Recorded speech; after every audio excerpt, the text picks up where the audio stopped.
Well, g'day people. We've got a problem in East Perth once again on the principal shared path, and this is to do with yet another round of closures to do some work along the site there. Now, the East Perth principal shared path was closed at the start of 2025 for a while to do some work on the path, and I believed at the time that the detours were not signposted adequately because they hadn't thought about certain or all the routes that cyclists could take. Um, and I think that was because they didn't bother properly researching the routes, and therefore they weren't designed into the traffic management plan.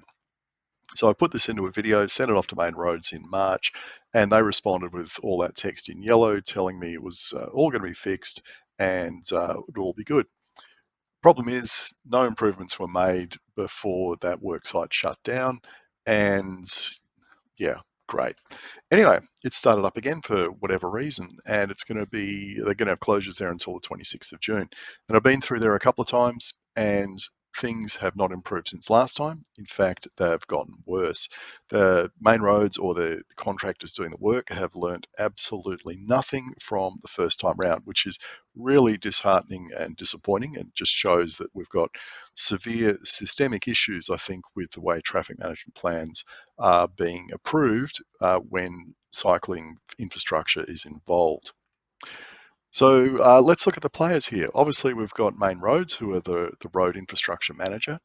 And I believe that there is a unit within Main Roads that takes care of all the approvals for traffic management plans, whether they're coming from internal groups within Main Roads or external ones like people that are doing work for councils or utilities or whatever. So in this case, I think there's a utility that's actually doing the work on this path. They're not improving the path. They wanted to dig part of it up to get it something underneath it or adjacent to it. And obviously the utility would have brought in a contractor to do the excavation and maybe even another contractor to redo the path, because you'd need specialised machinery to lay the asphalt and do the compaction of the base material and all that kind of stuff. So there might in fact be a couple of contractors involved here. And to make sure everyone's safe during the project, obviously a traffic management company would be engaged. I don't know whether they were brought in by the utility or by the lead contractor, but obviously they need to be there to manage the traffic. And in some circumstances, probably not this one, the council might be involved as well, because Main Roads might delegate management of the principal shared path to the local council. And I think they've actually done this in Subiaco for the PSP there. But the question I've got here is, well, where is the cycling route knowledge in all of this structure? Does anyone working for any of these groups shown on this slide actually understand the routes that are used where you've got fairly complicated PSP infrastructure, like you do at this location where you've got multiple paths joining and multiple possible routes? Well, one thing they could have done is gone to the Strava heat map site, which is free, and had a look at all the routes that cyclists are currently taking. And if they'd done this, they then could have worked out where they'd have to put signage to create alternative routes when they were blocking some of these things off. So let's just run through a couple of the routes that I can think of that have not been addressed in the current traffic management plan. Now, this is what I actually tried to do the other day. I was over on the right-hand side in the Chevron Parkland where that red X is, and I wanted to get to a cafe over the other side of the bridge in East Perth where the other red X is on the left. And yeah, I was going to go and have a pie there. And this was the route that I would normally take. I'd go under the bridge, kind of do a bit of a loop-the-loop, go across the bridge. Now, you've got to remember there's paths on both sides of the bridge, but the one I've got shown there is the best one because it links up straight to the PSP, which continues on, takes you under E-Parade in a tunnel, gets you onto the PSP alongside the Graham Farmer Freeway on the other side. Then you can peel off at East Perth to get a pie. Now, at the moment, that route is actually blocked in 3 locations, which I've shown with the black X's. So instead, what I have to do is not go under the bridge, but turn off beforehand, and this is not signposted. Go on the other side of the bridge, do a bit of a loop-the-loop on the other side, go along the river to Summer Street, go up the hill, cross 4 lanes of traffic at E-Parade, and then you are back on the PSP on the other side. And of course, that's not signposted either once you get across E-Parade. and then off you go. So look, I can do this because I've got lots of local knowledge of the area, and I've ridden around here heaps, and I can figure this stuff out. If I was a visitor, or if I was a Perth resident, first time getting on a bike and riding through here, I would have no clue where to go. If I was a visitor from Melbourne or Berlin or Tokyo or something like that, you'd just be completely lost. You might even be an experienced rider in the Perth metro area, but you might live up at Ocean Reef, and you never ride down around this area, and you decide to ride down and have a look and go, oh, I'm completely lost because I don't know East Perth whatsoever. Anyway, another potential route is someone riding down from Maylands. And again, this is not signposted. This was the main thing I pointed out in the videos I sent back in March, and this is the main thing which has been completely ignored. And that is, if you want to get across to Optus Stadium, what you have to do is cross the road at Summer Street, and there's no signposting there to tell you what to do, and there's no maps anywhere. Go down to the river, do a bit of a loop-the-loop under the bridge, go across, and it's all good. But again, there's nothing to tell you that this is how you get across the other side of the river. Something else you could do is you might go to Claysbrook and go, I don't like the coffee there, I'm going to go around to this other cafe in East Perth. So what you'd normally do, go around Mardalup Park, where there's lots of nice little paths, under the bridge, kind of do a U-turn, get onto the PSP, through the tunnel, etc., and you're in East Perth. That's the usual way. Of course, this section is now blocked off. So you need to know, you need to go straight ahead to Summer Street, and this route is not signposted either. What if you wanted to go across to Optus Stadium from Claysbrook?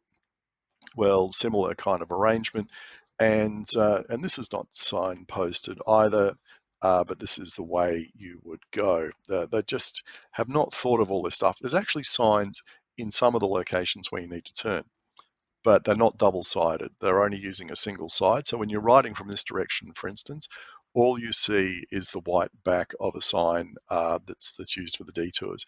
If they did double-sided signs in some locations, it would solve all these issues. Now, the only route they really seem to have thought of is, the main flow of traffic, I guess, from people coming in from the Belmont Park area, where normally you just come down the PSP, get onto the path connected to the bridge, cross the river, through the tunnel, along the Graham Farmer Freeway, boom, you're into town. Of course, this is blocked off in 3 locations, so if I wanted to go into town or go get a pie, this is what I'd have to do.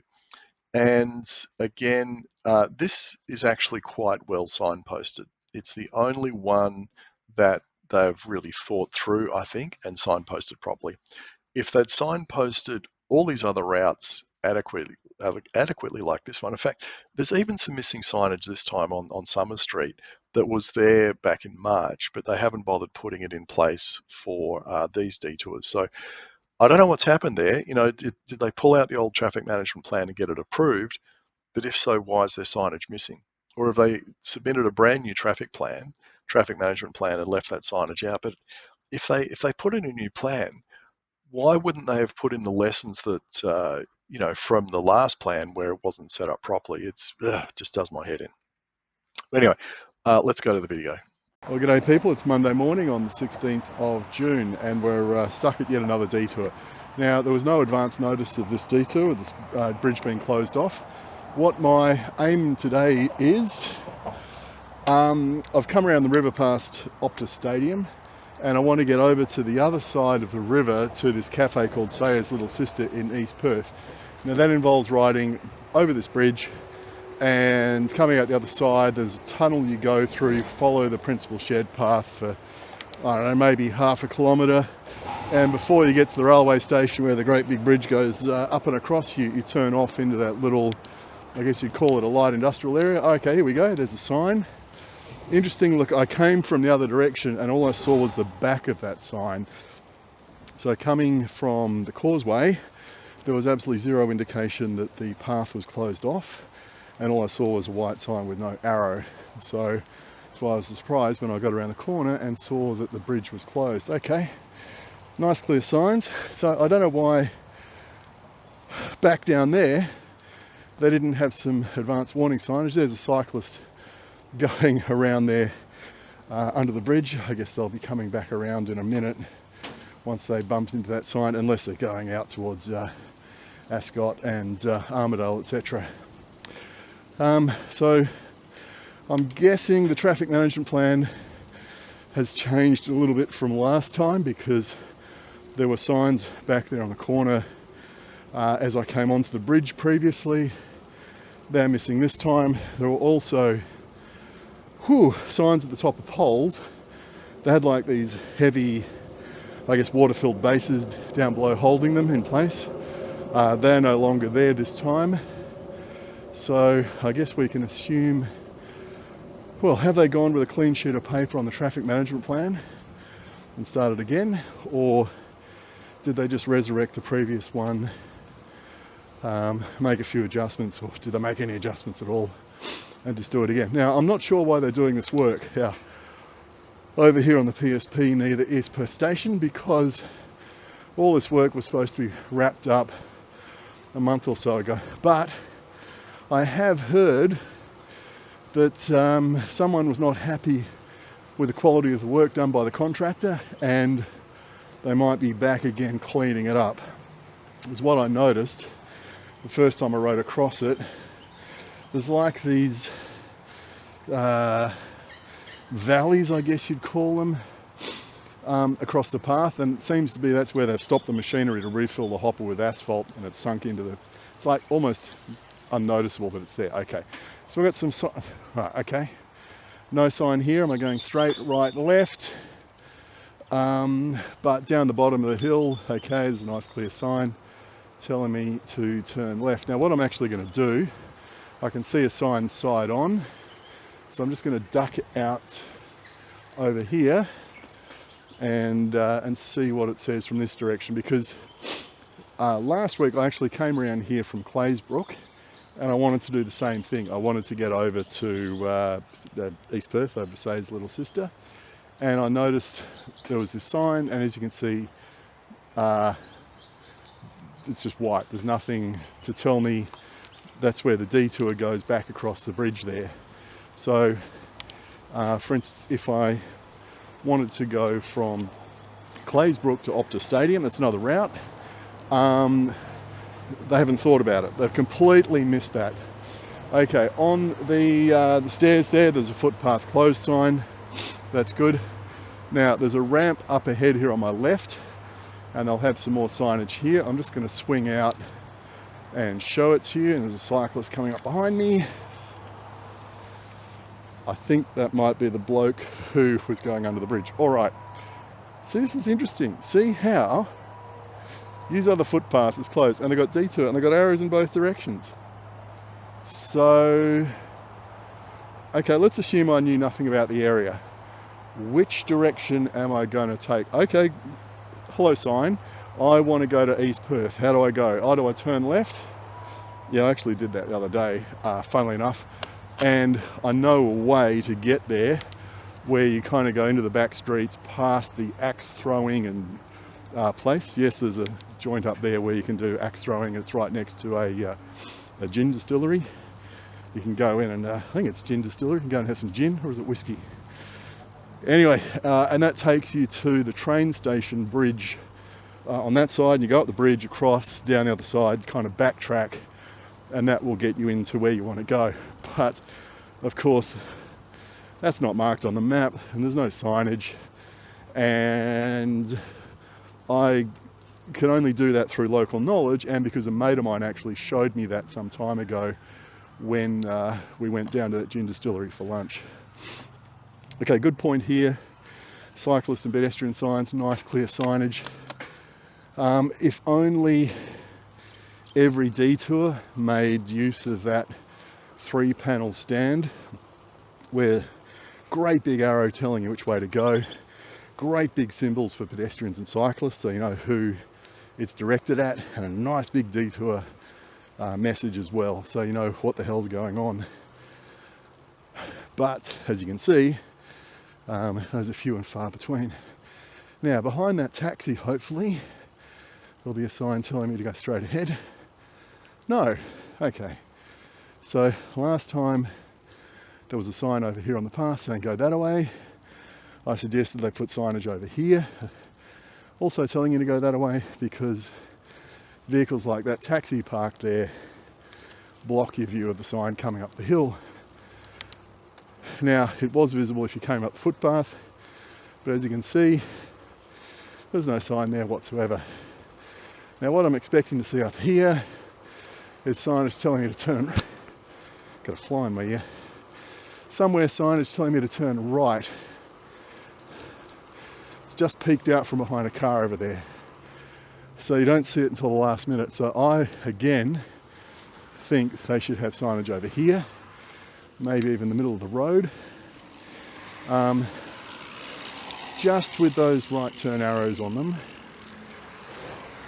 You know, don't tell them once, don't tell them twice, tell them 3 times. Make it really bleeding obvious. Okay, that sign's well positioned, it's nice and clear. Again, they've used the 3-part whatchamacallit, and I know exactly what I'm doing. So that's good. Right, actually get a break across here for once, that's nice. And I get to here and there's nothing. Bit of race. Okay, now here I'd normally turn left and go back to say as your little sister. But what if I was coming from Maylands, what else is up there, Bassendean, etc., and I wanted to get across to the other side of the river over to Optus Stadium. Now, as you can see, it's just a blank sign coming from this direction, and this is something I pointed out to them last time.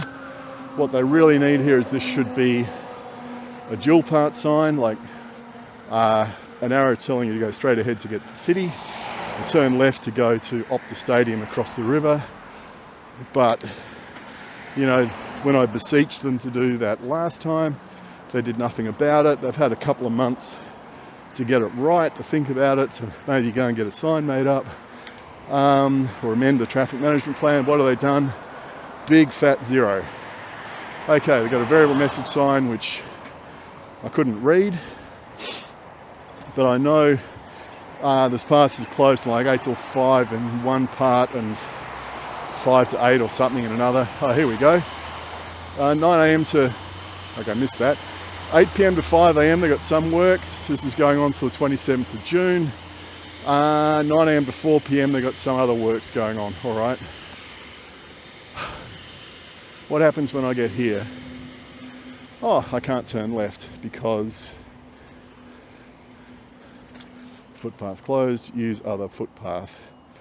Okay, I don't know why they didn't have something here to say no left turn, to give you a bit of warning, because if you came down from Maylands and you were going to Optus Stadium and you came zooming down the path and you did a fairly rapid left-hand turn there, you could go smashing straight into that sign because of the way it's positioned. There's no warning, it's just bam.